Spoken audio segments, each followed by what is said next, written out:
September 1944. Somewhere over western Germany. The sky was clear. Too clear. There were no clouds to hide in, no haze to disappear into, nothing but open blue air stretching in every direction. Visibility like this made life easy for fighter pilots and deadly for bombers.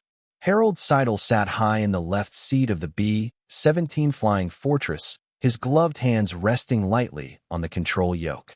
The aircraft vibrated beneath him, a living machine of aluminum and stress, its 4 engines droning in synchronized rhythm. Around him, 9 other men trusted that vibration. Trusted him. Behind them, 2 black specks appeared against the sky. The tailgunner saw them first. Fighters. 6 o'clock low. The words were calm. They always were. Panic had no place on the intercom. Harold didn't turn immediately. He didn't need to. He knew what was coming. Every bomber pilot knew this moment. The geometry was familiar. Predictable. The German fighters would climb slightly beneath them, positioning for a firing pass from below and behind, outside the main cone of defensive guns. They would close fast, fire once, maybe twice, then break away and repeat until the bomber was crippled or destroyed. It was a system perfected by experience. And it worked. Harold finally saw them in the rearview mirror mounted above his windshield. Focke-Wulf 190s. Fast. Agile. Designed to kill bombers. They were closing quickly. Too quickly. At their current closure rate, they would be in firing range in less than 10 seconds. Harold's co-pilot, Jim Ellis, saw them too. "They're committing," Jim said quietly. Harold nodded. He knew what doctrine required. Maintain course. Maintain formation. Trust the gunners. The B-17 was never meant to evade. It was meant to endure. Bombers survived through formation firepower, not maneuver. A single bomber alone was a target. And right now, they were alone. Their formation had scattered during the turn after the bomb run. They were exposed, isolated, vulnerable. The tail gunner opened fire. Tracers stretched backward through the air, bright threads of light. The German fighters did not break. They kept coming. Harold felt something unfamiliar then. Not fear. Not panic. Recognition. The moment he had imagined over and over again. The moment no manual had prepared him for. Harold Cidle had never trusted manuals completely. He had grown up on a farm in Wisconsin, where machines broke constantly and instructions rarely matched reality. Tractors stalled in mud. Engines overheated. Parts wore down faster than they were supposed to. On the farm, you didn't wait for permission to fix something. You experimented. You learned. You adapted. Harold carried that mindset with him into the Army Air Forces. He was not the loudest pilot, not the most aggressive. He didn't chase glory. He studied systems. He watched how aircraft responded to small inputs. He noticed things others ignored. And he had noticed something about the B-17. Something strange. Something forbidden.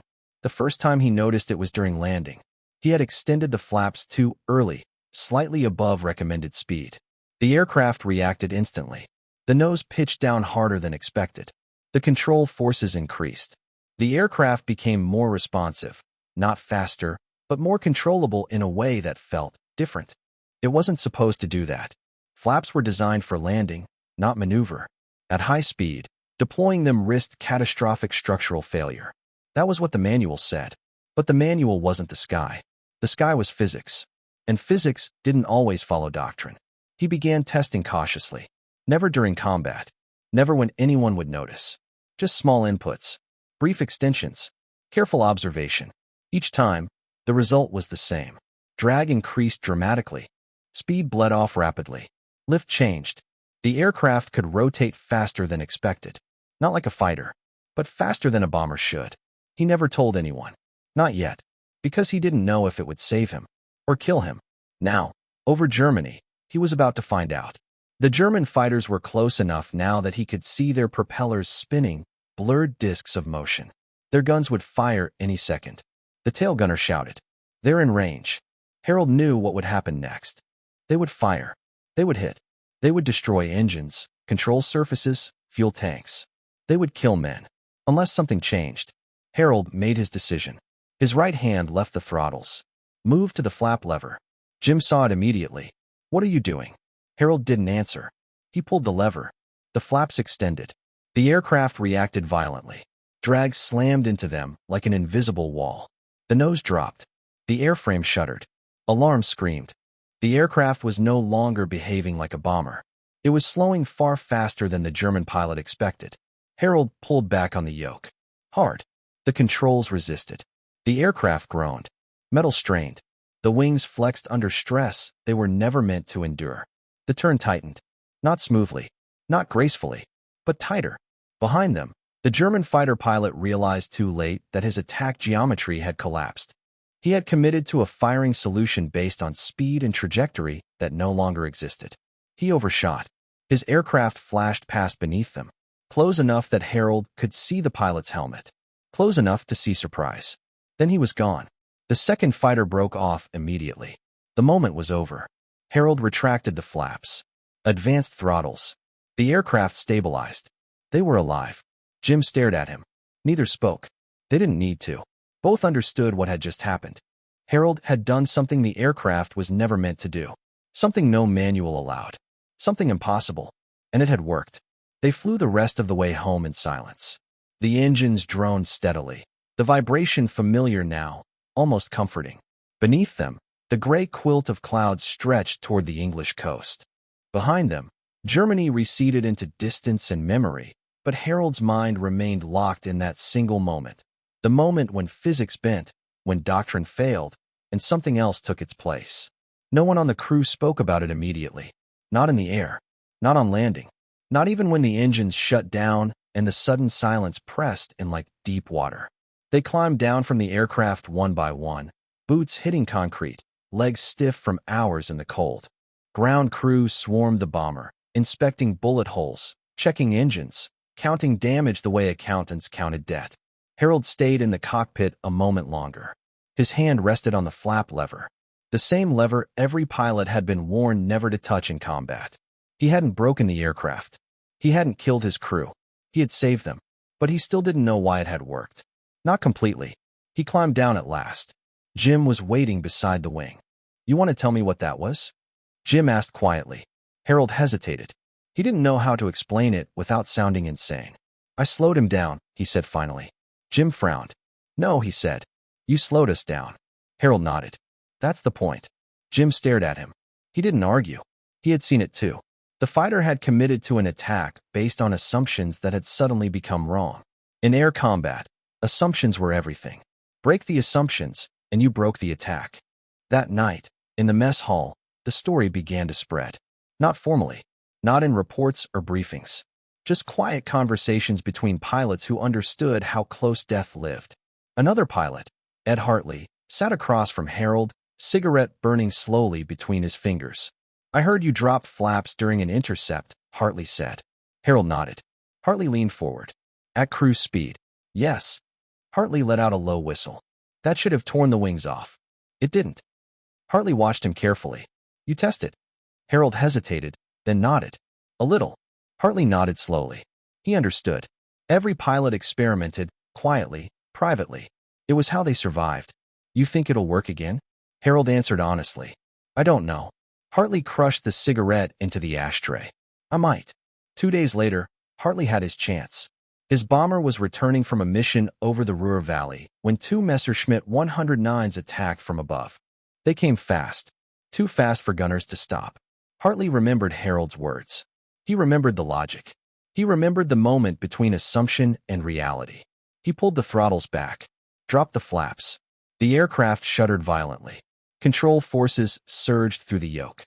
The bomber slowed faster than physics said it should. The German pilot overshot. Just like before. Hartley survived. That night, he found Harold again. "You were right," he said simply. Harold shook his head. "It's not about being right. It's about being alive." The maneuver spread the way survival always spreads. Quietly. Without permission. Without official approval. Pilots practiced cautiously on return flights. They learned the limits. Too fast, and the flaps could tear away. Too slow, and the aircraft could stall. Too long, and structural fatigue could accumulate. But within that narrow window, there was possibility. A bomber could maneuver, not like a fighter, but enough. Enough to break the geometry of death. Crews gave it names. Some called it the flap break. Others called it Cidle's turn. Most just called it a chance. Mission reports began, including phrases never seen before. Enemy fighter overshot during evasive maneuver. Attack disrupted. Aircraft returned safely. Command began to notice. Engineers asked questions. Pilots answered carefully. No one wanted to lose the one thing that gave them control. Finally, a flight engineer was sent to evaluate it. He watched Harold demonstrate the maneuver at altitude. Flaps extended. Speed dropped. Aircraft turned harder than expected. Recovered. Survived. The engineer ran the numbers. Calculated structural loads. Stress tolerances. Margin for error. His conclusion was precise. Dangerous, but possible. Within limits. He recommended conditional approval. Not standard procedure. Emergency procedure. Only when survival required it. By winter, the maneuver appeared in training appendices. Quietly. Without fanfare. A new line in the manual. Emergency evasive maneuver. Rapid deceleration via controlled flap deployment. It wasn't doctrine. Not yet. But it was no longer forbidden. And across the skies of Europe, bomber pilots began pulling a lever they had once been taught never to touch. And sometimes, when fighters came too close, they lived. By early 1945, the maneuver was no longer a secret. It wasn't talked about openly. It wasn't celebrated. But it existed, quietly, in cockpit conversations and handwritten notes passed between crews. Pilots knew there was one last option when a fighter committed too close, too fast. A lever they could pull. A moment they could steal. Command eventually acknowledged it. Not as standard doctrine. Not as recommended procedure. But as possibility. Engineers reviewed the structural limits of the B-17 and confirmed what Harold Cidle had discovered by instinct. The airframe could survive the stress, briefly. Long enough to disrupt an attacker's aim. Long enough to turn inevitability into uncertainty. Mission reports began to reflect it. Enemy fighter overshot. Attack broken. Aircraft returned safely. German pilots noticed the change. Interrogations after the war revealed their confusion. Bombers, once predictable, had begun behaving unpredictably. They slowed suddenly, turned tighter than expected, disappeared from the gun sight in the final seconds of attack. It forced hesitation, and hesitation saved lives. Loss rates did not collapse overnight. War never worked that way, but in small, measurable ways, survival improved. A bomber that should have fallen sometimes came home instead. A crew that should have died sometimes walked away. The maneuver spread beyond the 8th Air Force. B-24 crews adapted it. Training units mentioned it cautiously. By the end of the war, it had become part of the unspoken knowledge that separated survival from statistics. Harold Cidle never sought credit. He flew his missions. He finished the war. He went home, back to Wisconsin, back to engines and soil and quiet work. When asked about the war, he spoke about the cold, the fear, the long flights over hostile land. He rarely mentioned the maneuver. To him, it wasn't heroism. It was logic. A machine had limits. But limits were not always where the manual said they were. He died decades later, without ceremony. But his discovery remained. In manuals, in training, in instinct. A small adjustment in how men fought gravity and death. A reminder that innovation in war doesn't always come from laboratories or command offices. Sometimes it comes from a pilot with seconds to live, willing to test what everyone else believes is impossible. And sometimes that is enough.